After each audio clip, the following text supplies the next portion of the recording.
Welcome to STEM Nola at Home. Another Thursday, another great STEM lesson. My name is Dr.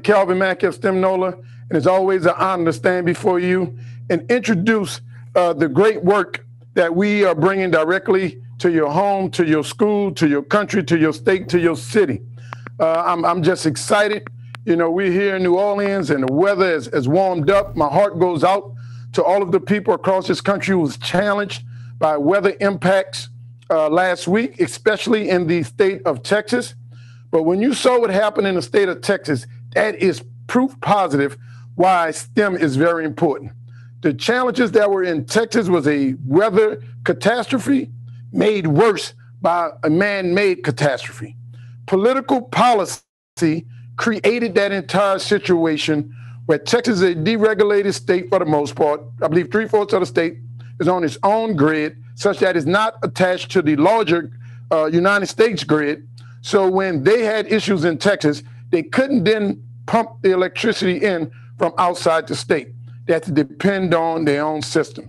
Many of the systems right there in Texas, you know, they said it was the windmills, where the windmills was running in Canada, the windmills was running in the Arctic, the windmills was running in New York City, in the state of New York. No, the systems in Texas were not weatherized. And when they're not weatherized and you have a unicorn event like a Hurricane Katrina, this cold weather for an extended period of time, systems break down. And that's why STEM people, scientists, technologists, engineers, and mathematicians need to be at the table when policies are being made. Young people, never forget this. Science and engineering don't care about your beliefs, your thoughts, your race, your gender, or your political leaning. Science is going to do what science does, and that's what science did. The weather got cold, and the systems broke down and froze, just like the scientists, the technologists, and the engineers told them it would happen 10 years before. That's why we, science, technology, and engineering people, must be at the table when policies are being made. And more importantly, we need to stand up and make sure that the public know what's in their best interest. Now, that's me. I had to say that because at STEM Nola, we believe in public science. We are training you all to understand the physical phenomena all around you so that you can go out and tell the world what's happening. I believe in the aftermath of Hurricane Katrina, if the students understood the ramifications of living below sea level, if they understood the ramifications of their drainage system, they would have been the ones saying, Mommy, Daddy, we need to leave. And that's why it's important for you to sign on and tune into lessons like this that we have on Thursdays and lessons that we have on Saturday and other out-of-school programs so you can know. This is not about the mathematics and the physics because you're going to get to that. This is about understanding the basic physical phenomena. And I'm excited today because our lesson is on force and motion. And we have an aerospace engineer and a mechanical engineer from the Boeing company to explain to you how force and motion goes into all of the things that we're doing. Parents, Alvin Toffler said in the 21st century, the illiterate of the 21st century would not be he or she who cannot read and write. It would be he or she who cannot learn, unlearn, and relearn. The world in which your young scholar is going into will be a world where they're going to have to know, then they're going to have to unlearn what they know, and then they're going to have to know new stuff continuously because you can look around and see how fast the cell phone has changed over the last 10 years. Or you can look around and see how technology has taken over the appliances in your kitchen. Or you can sit in your car and see how things are changing before you. And you always have this conversation, well, we didn't used to do it that way. You know what? The world is not going to wait for you. Matter of fact, my dad used to say, I hate to be the last man selling horse saddles when Henry Ford has created the Model T. The Model T was going up and down the street, and people were still trying to get people to ride horses. That did not stop the creation of the car. And just because we don't want to move into the 21st century and embrace the technology, that's not going to stop the scientists, technologists, engineers, and mathematicians for creating the next generation of technology. See, in the 21st century, we're either training ourselves from the neck up or we're training ourselves from the neck down. If we're training ourselves from the neck down, your competition will be the automatic machine, the robot. Now, I have before me my friend Alpha, and some of you all have seen it before, and I go through this every time because there's some new people on, and they need to see it too. This is Alpha. Alpha is a robot, is a humanoid that tries to act like a human. Alpha has servo motors and allow it to do all type of physical motions, just like you, push-ups. Alpha can even show off and do one-arm push-ups. I don't know how old Alpha is, but she gets up very slowly, just like me. And then Alpha can bust a move when he wants to.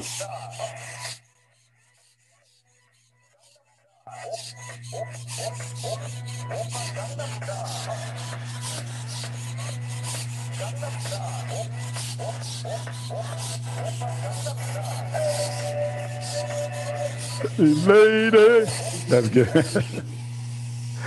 This is Alpha, a humanoid, and you better believe the company that make these humanoids, UBTech Robotics, are in the process of making life-size humanoids. It's called Walker. Google Walker. They just shown the updated version at the Consumer Electronics Show in Las Vegas, and they believe in 10 years you will have a personal assistant walking around with you.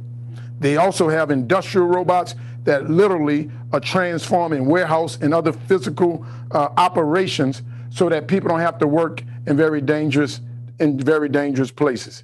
In the 21st century, either we're going to control the robots or the robots will control us. Right now, automation is being put into systems all around this world.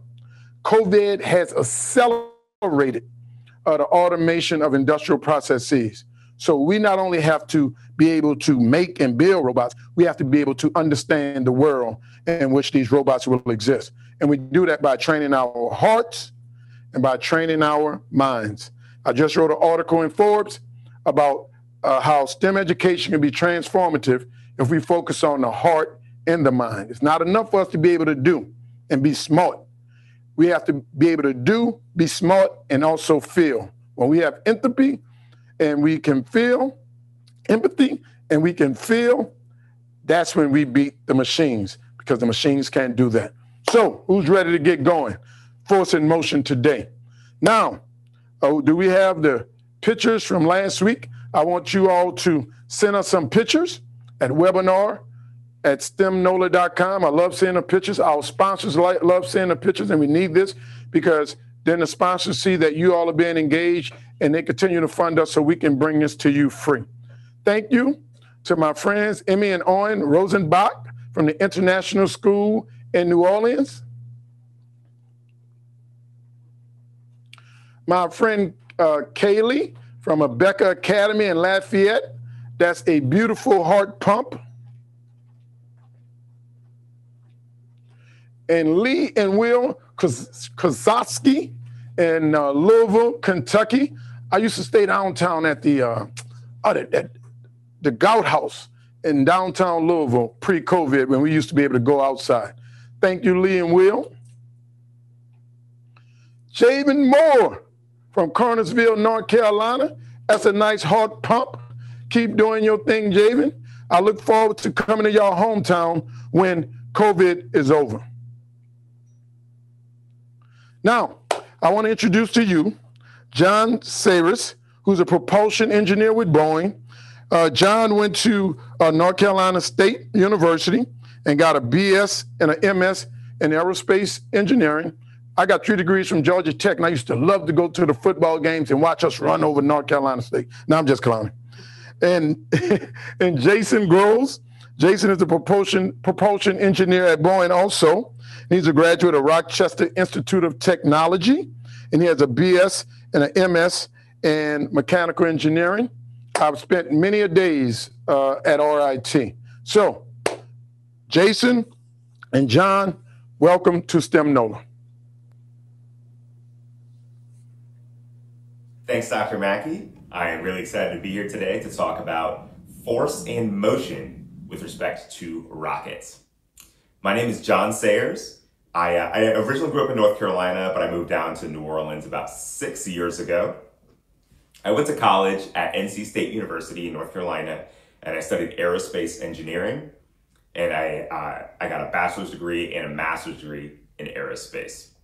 I am currently a propulsion engineer. I work as a propulsion engineer for the Boeing company, and we work with NASA to build rockets here in New Orleans. So what are we doing? We're building rockets. So the goal of any rocket is to put something up into space. And so how do we do that?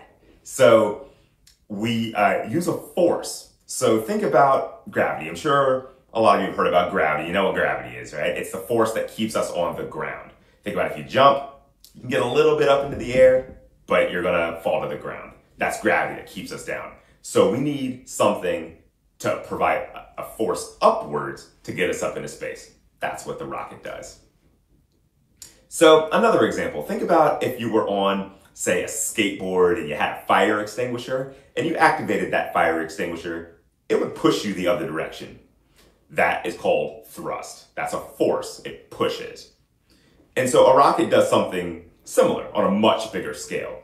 It has rocket fuel and it burns that fuel and it shoots it at the bottom of the rocket through its engines and turns it into thrust. And that pushes everything up into space. Of thrust, John. Hi, I'm Jason Groh, and I'm also a propulsion engineer for the Boeing company working on NASA's Space Launch System. I've been working for Boeing for 16 years after graduating from the Rochester Institute of Technology with a bachelor's and master's degree in mechanical engineering. Another great example of force in motion is a balloon right after you fill it with air and let it go. It moves pretty quick, right? Go ahead and try it at home. Use big balloons, small balloons, fill them partially full. Look at all the differences in amounts of thrust and how fast the balloon moves across the room.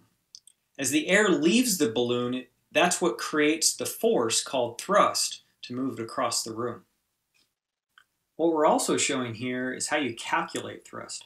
One day you'll be able to use this math equation to design your own rocket. This equation calculates thrust from how much propellant you're flowing out of the engine, how fast that propellant's moving out of the engine, how much pressure it creates, and how big the engine nozzle is. All of that stuff combined together calculates how much thrust an engine can create. NASA's Space Launch System is a rocket designed to lift, push humans and other stuff into space. SLS can bring 22 elephants to the moon. Why would we want to bring elephants to the moon? I don't know. But instead we need to bring astronauts, their food, and something safe to live in. Sounds pretty heavy, right? Could you imagine bringing your house or car or truck? Well, it's all real heavy. That's why SLS needs to produce enough thrust to bring all that all the way to the moon and someday Mars. And if you really want to bring the elephants, they can go on the next ride. As we said, thrust is a force. When that force is applied, the rocket and whatever it is bringing will travel straight up into space. And for SLS, that is a really big force. 8.8 million pounds of force. It'll take 300 airplanes to produce that amount of force. Now, how does SLS produce all that thrust? Well, it takes 4 big rocket engines, 2 really big boosters, and a lot of gas. Your car uses gasoline, airplanes use jet fuel, rockets use what we call propellant. Propellant's liquid oxygen and liquid hydrogen for SLS. Here we have some pictures of our SLS propellant tanks. We have the liquid oxygen tank, which holds almost 200,000 gallons of liquid oxygen. That's bigger than your swimming pool, I promise. Then we have our liquid hydrogen propellant tank. This tank's 150 feet tall. That's almost half a football field. These tanks are really big. They hold a lot of propellant. But it takes a lot of propellant to get this much weight, create this much force, and bring all the astronauts up into space safely. When all this propellant's used by the engines, the rocket will be in space and traveling 17,000 miles an hour. Thank you for listening to John and I talk about rockets and how they produce force thrust to lift astronauts into space. We hope you enjoyed it and look forward to seeing where you will take us next in space.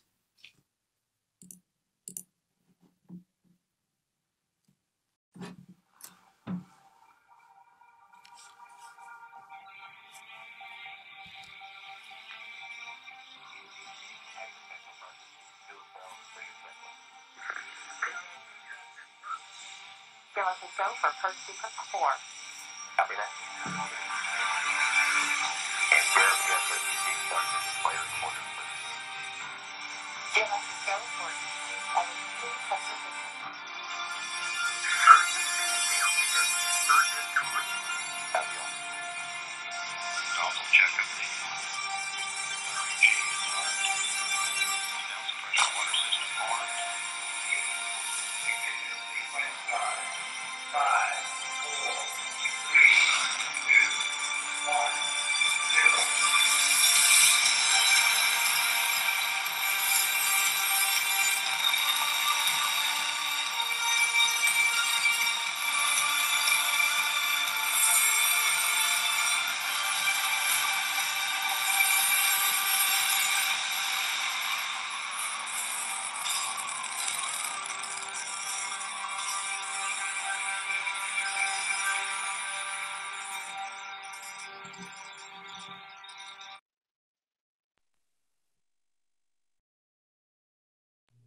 Great, great, great. Thank you, Jason, and thank you, John. We love when we have our Boeing partners on. That video for me brought back a lot of memories. I was at the last liftoff for the space shuttle. I mean, I'll never forget it was on the first last liftoff was Halloween night. It was November 1st. And I took my wife and my two kids. We went to Orlando and we couldn't, I mean, it didn't go up because the ceiling was too low with the clouds. So the whole family came back home. And then they reset it for a couple of days later. And I told the family, you know, I love you. I got to go. And it was an amazing, amazing experience. I had seen shuttles take off before, but to be that close, I was down with all the former astronauts, and it was amazing. So thank you, Boeing. Thank you, NASA. So next up, parents, we want you all to know that at STEM Nola, we believe we've created, we are trying to create a high-functioning STEM community. Now, high-functioning STEM community is child-centered, adult-governed, elder-ruled. So we focus on K-12 students. We surround them with adults in our community, which are our college students, and we pay college students anywhere from $12 to $20 an hour. In the last 7 years, we put over $1 million in the hands of college students. And then we surround them with STEM professionals. And that's why it was very important to have Jason and John from Boeing. But next up, I want to bring up one of our college interns, Capri Halton. Capri Halton has a BS in psychology from Xavier University, and now she's working on a master's in counseling, and she hails from Dallas, Texas. Capri.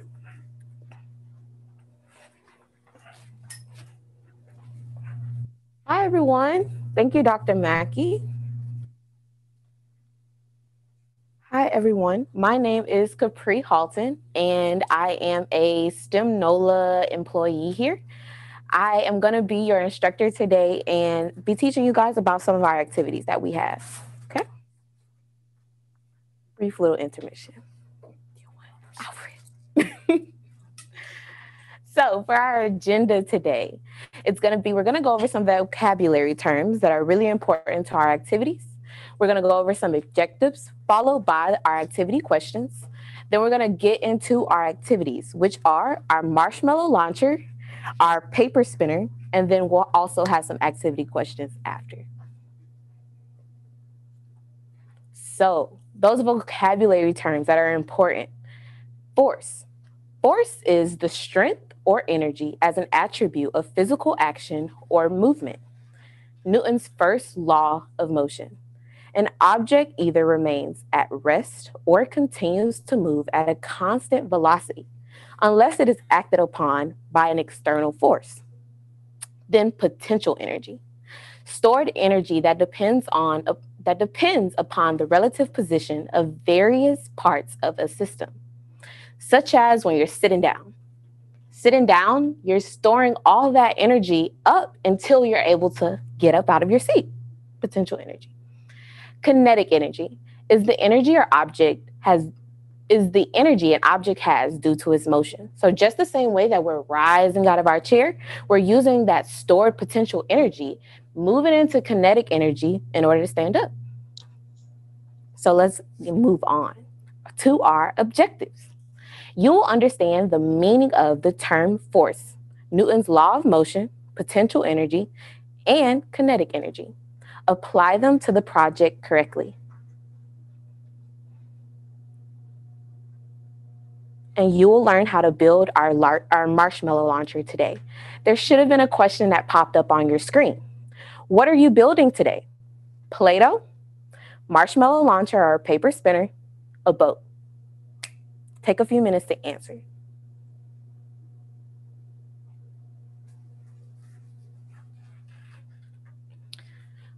So, y'all are looking good, awesome. A lot of y'all got the answer correct. Marshmallow Launcher and paper spinner. You're doing awesome. So our question of the day. What kind of energy is stored when you pull on the balloon? What kind of energy is created after you release or let go of the balloon? And then what's Newton's first law of motion? You're going to want to remember these questions because we're going to come back to them after our activities today. So let's get started with our marshmallow launcher. So the materials that you're gonna need is gonna be a paper cup, scissors, a balloon, tape, and some lovely mini marshmallows. Don't eat them yet. Don't eat them yet.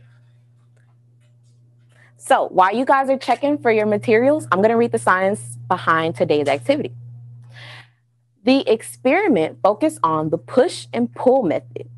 When you pull the balloon, you are exerting an amount of force called elastic potential energy. Try different amounts of speed to see the way the marshmallow moves when we start to begin our activity. And the balloon is in essence, pushing the mini marshmallows out with the force called kinetic energy. So let's get started with our activity. So what we're gonna do is we're gonna take our paper cup and we're gonna cut off the back of a cup, okay? So that both ends are open. So you're gonna wanna be careful. Can you see? So be careful as you're cutting. So you just wanna take the back of that cup off, just as so, all right? So now we're gonna move into cutting off the top of one of your balloons as well. And you don't have to cut off too much, just enough, because we're gonna put it over the top of our paper cup we just cut. So I just cut the top of our balloon off. So as you can see, you still can able to see it and open it. So what you're gonna do is you're gonna take your balloon and you're gonna try to stretch it over your cup. Be careful, your balloon may try to slide off, but it's gonna be okay. Just try to get it on there as best as you can.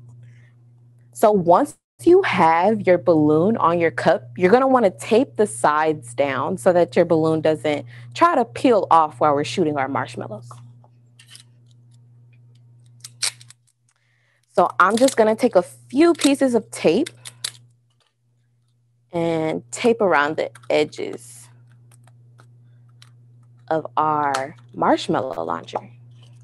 We don't want any marshmallows not launching. Where would the fun be in that? All right. Okay. So again, we are going to create our marshmallow launcher. All I've done so far is that I've just taken our paper cup and simply just cut off the back of the cup so that we can have an open side on both ends, as you can see. I also have taken our balloon and just cut off the top of the balloon so that we can put it over the cut part of our paper cup. And then you want to tape the sides so that our balloon doesn't slide off as we're shooting our lovely marshmallows. All right. So now what you're gonna do, once you have all the sides taped up, so now hopefully your balloon is secure, you're gonna wanna put a knot at the top of that balloon. This is very key. So just wanna put a nice knot at the top, like so.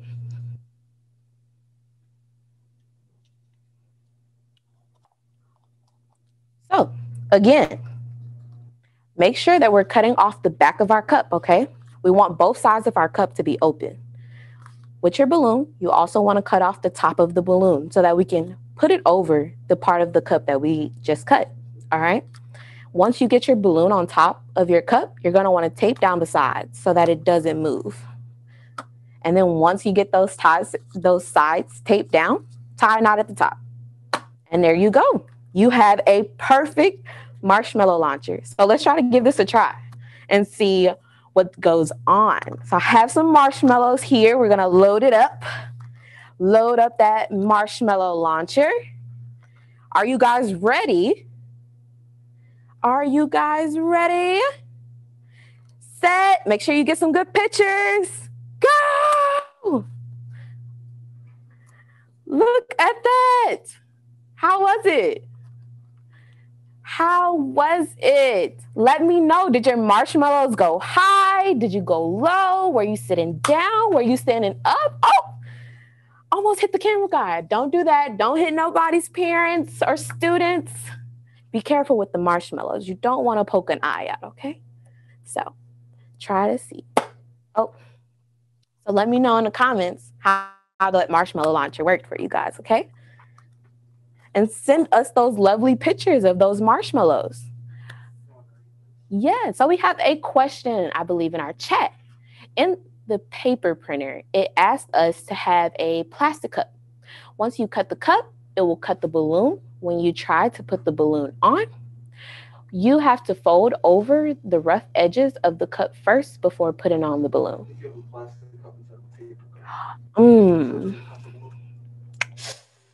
Yes. So did your balloon accidentally pop in the process? They solved the problem. Okay. Awesome.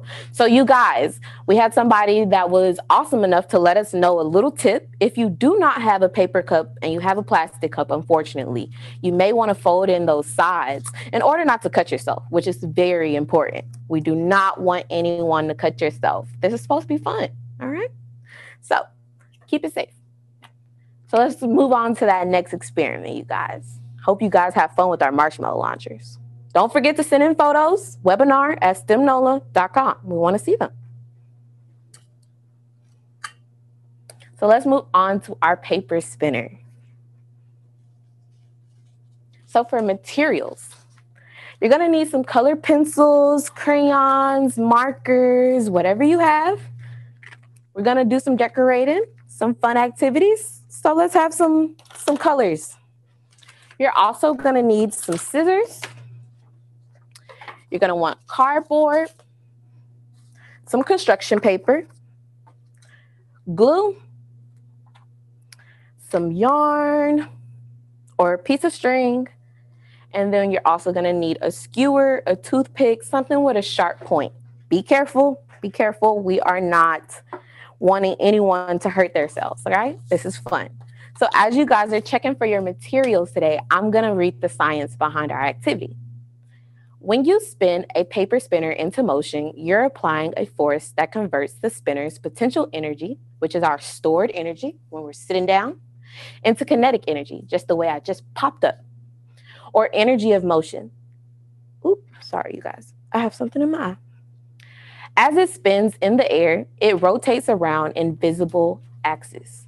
Eventually, friction, the resisting force, will begin to slow the spinner's spin. And I actually have a spinner right here so I can show you guys what we'll be creating today, right? So when you spin the sides of our lovely paper spinner, and then you pull at the strings. Oh, our strings just broke. So you know what? That just means we're going to create one today. So let's get started. So what you're going to want to do is you're going to want to draw a circle with your cardboard, okay? And you're also going to want to do the same thing for your colored or sheet of paper that you have as well. So I'm going to draw some circles for us. Hopefully y'all are getting y'all circles drawn out right now. And they don't have to be perfect or pretty, whatever you have. If you have a circle jar at home that you can use as an outline, or maybe, I don't know, maybe you could just draw perfect circles right from eye level, which is awesome too. So what we're gonna do is we're gonna go ahead and just cut out our cardboard pieces after we have those beautiful circles. And you'll only need one. I did draw two. You're just going to need one circle, one cardboard circle, and two construction sheet circles.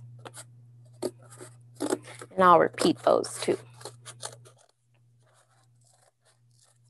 So just trying to get our circle cut out.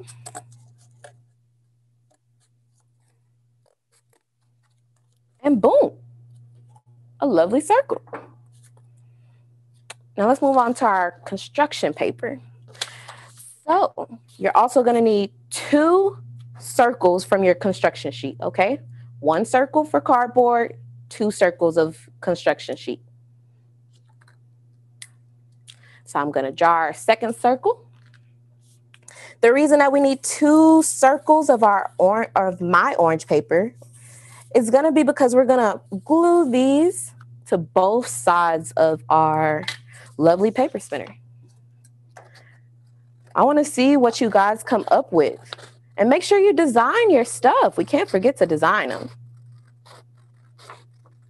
So right now, I am just cutting out our 2 circles, construction sheet circles. Once I get these cut out, we can decorate them, have some fun with those. I can't wait to see how you guys decorate yours. So we got 1 circle cut out so far. 1 more to go.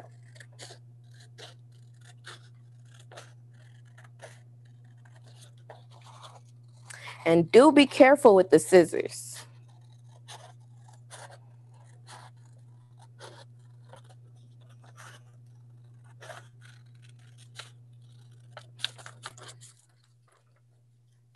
Do be careful.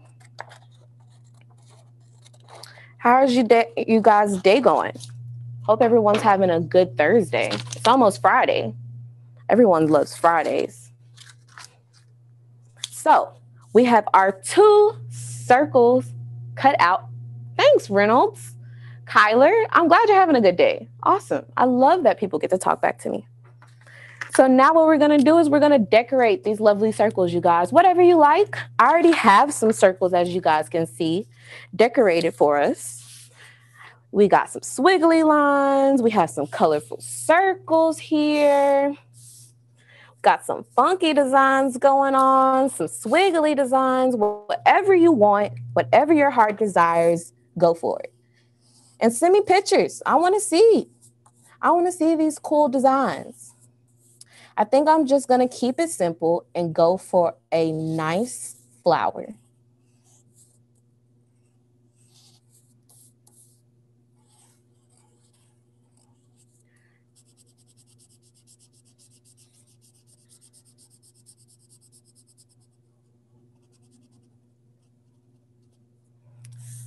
Y'all like my flower? Anyone did another flower that's cuter than this? I'm pretty sure y'all designs are super awesome. Let's do another one on this one. I think I'm going to do a butterfly on this one. Now, don't judge my drawings, you guys. Y'all are supposed to be nice. Dr. Mackey told me that these were nice students on this video cam, so I know y'all aren't going to judge. I'm not an artist like some of you guys probably are. Do y'all like my butterfly? Oh. You like mine? Oh, thank you, Giovanna. Y'all are awesome. Y'all are awesome. So let's move on to our next step then. So once you get your lovely designs going on, we are going to glue our designs onto the front and back of our cardboard pieces, okay?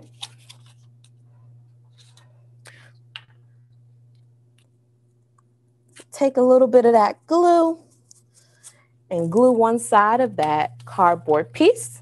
And we're going to stick one of our designs right on one side.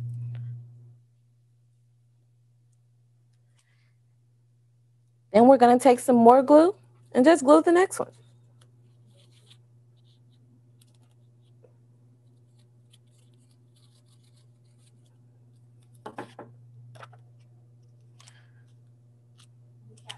Ta-da! Ta-da! So now you have a perfectly decorated paper spinner. So what we've done so far is that we've drawn a circle on our cardboard piece and simply just cut it out. Be careful when cutting it out. The scissors are sharp. Once you get your cardboard piece cut out, you're going to move on to your construction sheet paper. Whatever you were given. You're going to make sure that this one, you cut out 2 circles, okay? 1 circle for cardboard, 2 circles for your construction sheet paper. Once you get those lovely circles onto that construction sheet of paper. Don't forget to cut them out. And once you cut them out, do some good decorations. Do some funky drawings. Do some words of inspiration. Whatever makes you happy, draw those. This is your paper spinner. Make it your own. Make it unique. There's only one you. So now, what we're going to do after you cut out your circles of construction sheet paper, remember, 2 construction sheets of paper, 1 cardboard circle. Once you get your circles cut out, you're going to want to glue those front and back of our cardboard circle. All right. So that's how far we are. So make sure you guys have successfully glued those decorative circles onto your cardboard. Look at those nice designs. I know y'all got some nice designs out there. I cannot wait to see them. So now we are up to this point. You're going to take your skewer very carefully and poke 2 holes in the middle of your paper spinner. Okay? Again, be careful. Your skewer may be a little sharp. Okay? So I just gently pressed my skewer right into my cardboard with my paper spinner. Okay? Be careful. It does go through both sides. I didn't have to do too much. So once you get those circles, or not circles, but once you get those holes punched into your paper spinner, you're going to take a good length of string. You should have a 15 centimeter, I think, that we gave you guys. And you're just going to try to put it through your holes that you just created. So let's see. I'm having a little difficult time. You may have to cut off the ends of your string to give you a better ability to stick it through the hole, hopefully. Nope. Let's see. Let's use this end.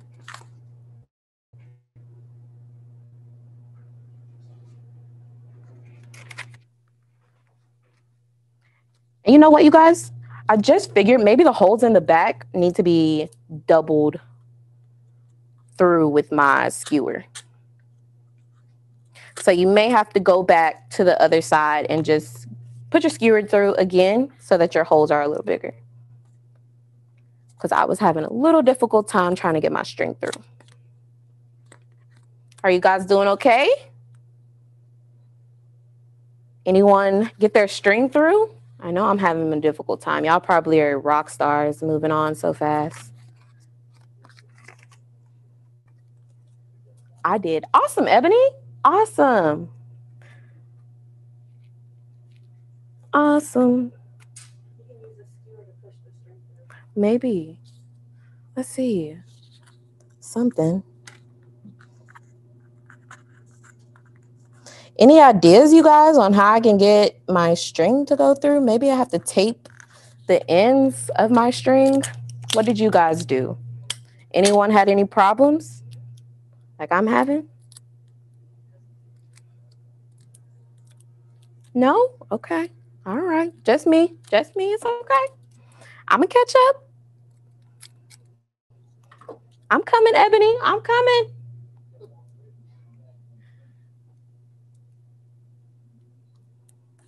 Awesome ideas. I see some people saying push it through with the skewer. Some people's not having no problems at all, which is awesome.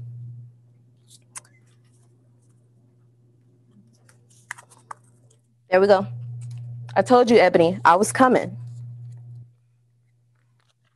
And then once you get your string through one side, you're going to get the other piece. You're going to want to tie it back, okay, through the other side. All right? So give me a second because now I have to get the string back through the other hole. But it should be easier this time. The tape kind of helped.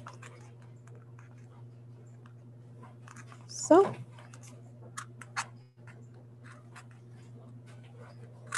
There we go. Awesome. Took me a little minute, but I got it. All right. So now, let me move everything out the way. So now what we did was just try to string our string through those 2 holes we just made. Just one piece of string. I put it through one hole, then strung it through right back through the other hole we had. So now what I'm gonna do is I'm gonna tie our ends together so that our string doesn't try to unravel or go back through. And make sure your strings are straight, okay? As straight as possible. Hopefully they're not tied together or anything. So I'm just putting a knot at the top. And then there we go. Ta-da! A nice paper spinner.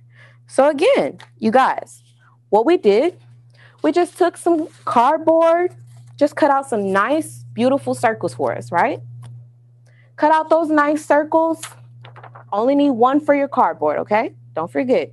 You need 2 of your construction sheets. Make sure and don't forget to decorate those. We want some nice, cool designs. I know you guys are some artists out there, so send us your pictures. Don't forget. webinar@stemnola.com. Did anybody try out their paper spinner yet? I'm going to give ours a try. So remember, you're going to want to make sure your paper spinner is in the middle. We're going to start swinging and swinging our paper spinner until our strings are totally tied on the side, right? So at this moment, you're going to pull the strings tight and your paper spinner is going to spin. Look at those paper spinners. How were you guys' designs? Did y'all's paper spinners go in some cool directions? Did y'all make some nice designs? Look at that. You got to let me know. Send me some pictures. Some videos is cool too. And then, awesome. Look at that. Look at that. That was so awesome. It was awesome making these paper spinners with you guys today. So now let's go back to those questions of the day and give some answers. What kind of energy is stored when you pull on the balloon? Elastic energy, potential energy, gravity. Get those answers in. Let's see. Okay, we got some smarties in the room. I see. Get those answers in, you guys. Y'all are doing awesome.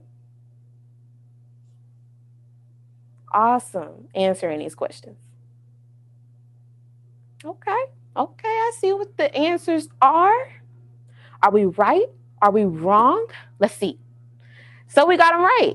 Potential energy. Question 2. What kind of energy is created after you release or let go of the balloon? Was it kinetic energy, plastic energy, or gravity? Get those answers in. Let's see. Oh, we got some whiz kids in the room. I see y'all answering fast. Y'all know y'all stuff. I like this. Showing out. All right, let's see who got the answer right. Y'all did, everyone. Kinetic energy. Y'all are superstars in this class.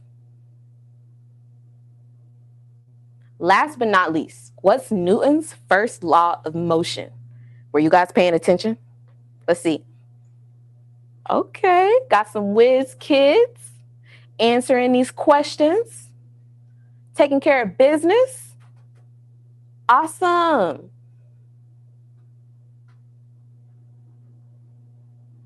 Awesome job, you guys.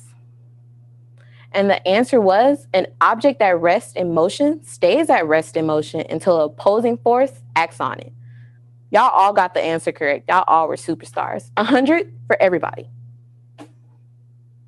So it's awesome being your instructor today and leading you guys in these awesome activities. If you have any questions, feel free to ask them in our chat. Also, don't forget to send any awesome pictures you guys have in webinar@stemnola.com. I can't wait to see them. So I'll see you guys next time. Oh, we have a raised hand. Somebody raised their hand. I think they're good. All right. It was awesome meeting you guys. I'll see you guys next time. Yes.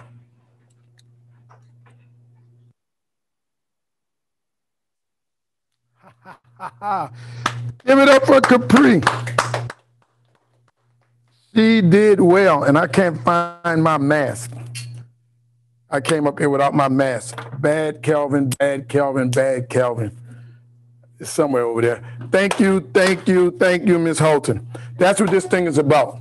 Young scholars, we love to put college students and our college staff in front of you because one day we know that will be you. May not be in New Orleans, may be in your hometown, but we know that you have the ability to do the things that you see us doing. So thank you, Capri. I'm very proud of you, and I'm happy to have you as a part of STEM NOLA. Now, I'm going to end by telling you all what we got coming up. We have a big event coming up in Grambling, Louisiana. Well, in the area, if you're in northern Louisiana. We have STEM Grambling coming up. If you're somewhere else and you want to participate, if there's slots, we welcome you, but you have to pay a shipping and handling fee. In Grambling, if you register, if you're in Shreveport, Ruston, Louisiana, where Grambling is, or Monroe, we're going to have distribution sites at the local Boys and Girls Club. You register and you drop by and pick up your kit. Make sure you download Zoom, then engage. Last year, via Zoom, we engaged over 16,000 young people. So we look forward to going to Grambling, and we're doing math. And believe me, we're going to make math fun. It's going to be called a dancing pendulum, and everyone is going to make their own pendulum. Okay, Brett, follow me. They make their own pendulum. What I'm doing? Oh. You make your own pendulum, and then you do this, and then when you let it go, it dances, and it have its own motion. It's harmonics. I messed it up. We're gonna get it right. We might need to make this stick bigger. Y'all give me better training. I'm not properly trained. Here we go. There we go. Flat. One more time. This is Mr. Alex trying to tell me what to do. Now, Mr. Alex, you say, I'm going to make it flat. You come in here, Mr. Alex. You're telling me it's Mr. Alex. So you want to do it? Yes. You do it. Fire me. You going to fire me on television? You want to make sure you have all of your nuts on that platform. It's on an angle. Pull it back easy. Easy. Pull it back, and then flat. See like that? Ah, you're a bad man. You're a bad. Give it up for Mr. Alex. Thank you for embarrassing me, Mr. Alex. He built it. That's how he know how to do it. You're always making me look bad, but that's all right. It's beautiful. Then we have Northside Virtual STEM, Northside Minneapolis STEM Saturday coming up also on March 6th, and that's for people in the Minneapolis area. So, and you might ask, why we just don't call this thing like STEM America, right? We believe communities should own their solutions. So it's very important for STEM Minneapolis to be STEM Northside Minneapolis, for Grambling to be STEM Grambling, serving that area, because we're trying to build capacity in those areas so eventually STEM NOLA won't be there and the community can keep doing this. And that's what you call sustainability. So we are talking to people about coming to your community somewhere in America. And then on March 13th, we have the STEM NOLA STEM Saturday on the mathematics again, where you're going to build your own pendulum and you're going to learn about some tricks in math and cybersecurity. All these sessions are going to have cybersecurity in it too. And this is open to everybody, anywhere in the world. Register and we'll get the kit to you. And usually when we're in person and we do mathematics, we build a tetrahedral kite, a three-dimensional tetrahedral kite. And parents, you know, you don't see young people flying kites anymore. We build these three-dimensional kites, then we go outside and it's an amazing, amazing, amazing time. But we're gonna make it even as exciting on virtual. So I wanna say thank you all. thank you all for tuning in, and I hope you all enjoyed it. I hope you all tell somebody, tell your friends. We want as many people as possible participating because we need as many American citizens STEM literate as possible. Remember, mask up, COVID down. The vaccine has been distributed, but we still need to wear our mask. When I wear my mask, I protect you from me. When you wear your mask, you protect you from me too. Something like that. Wear your mask, and we're going to be all right. Hey, y'all take care. I'm Dr. Calvin Mackey. See you next week.